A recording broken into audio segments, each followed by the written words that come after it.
कामिका एकादशी व्रत कथा। कुंती पुत्र धर्मराज युधिष्ठिर कहने लगे कि हे भगवान, आषाढ़ शुक्ल देव शनि एकादशी तथा चातुर्मास्य महात्म्य मैंने भली प्रकार से सुना। अब कृपा करके श्रावण कृष्ण एकादशी का क्या नाम है सो बताइए। श्री कृष्ण भगवान कहने लगे कि हे युधिष्ठिर, इस एकादशी की कथा एक समय स्वयं ब्रह्मा जी ने देवर्षि नारद से कही थी, वही मैं तुमसे कहता हूँ। नारद जी ने ब्रह्मा जी से पूछा था कि हे पितामह, श्रावण मास के कृष्ण पक्ष की एकादशी की कथा सुनने की मेरी इच्छा है। उसका क्या नाम है, क्या विधि है और उसका क्या महात्म्य है, सो कृपा करके कहिए। नारद जी के ये वचन सुनकर ब्रह्मा जी ने कहा, हे नारद, लोगों के हित के लिए तुमने बहुत सुंदर प्रश्न किया है। श्रावण कृष्ण की एकादशी का नाम कामिका है।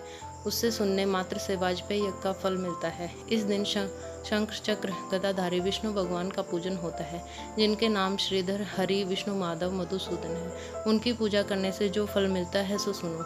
जो फल गंगा, काशी, नैमिषारण्य और पुष्कर स्नान से मिलता है, वह विष्णु भगवान के पूजन से मिलता है। जो फल सूर्य व चंद्र ग्रहण पर कुरुक्षेत्र और काशी में स्नान करने से, समुद्र वन सहित पृथ्वी दान करने से, सिंह राशि के बृहस्पति में, गोदावरी और गंडकी नदी में स्नान से भी प्राप्त नहीं होता है, वह भगवान विष्णु के पूजन से मिलता है। जो मनुष्य श्रावण में भगवान का पूजन करते हैं, उनसे देवता, गंधर्व और सूर्य आदि सब पूजित हो जाते हैं।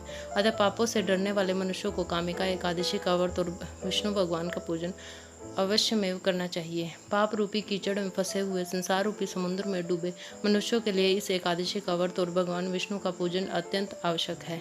इससे बढ़कर पापों के नाशों का कोई उपाय नहीं है।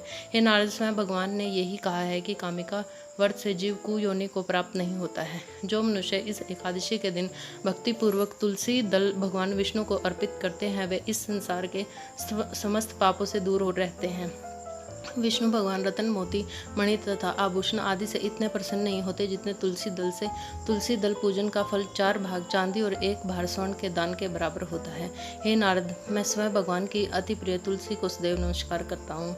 तुलसी के पौधे को सींचने से मनुष्य की सब यातनाएं नष्ट हो जाती हैं, दर्शन मात्र से सब पाप नष्ट हो जाते हैं और स्पर्श से मनुष्य पवित्र हो जाता है। कामिका एकादशी की रात्रि को दीपदान जागरण के फल का महात्म्य चित्रगुप्त भी नहीं कह सकते। जो इस एकादशी की रात्रि को भगवान के मंदिर में दीपक जलाने हैं, उनके पितर स्वर्लोक में अमृत पान करते हैं, तथा जो घी या तेल का दीपक जलाते हैं, वे 100 करोड़ दीपकों से प्रकाशित होकर सूर्य लोक को जाते हैं। ब्रह्मा जी कहते हैं कि हे नारद, ब्रह्म हत्या, भ्रूण हत्या आदि पापों को नष्ट करने वाली इस कामिका एकादशी का व्रत मनुष्य को यत्न के साथ करना चाहिए।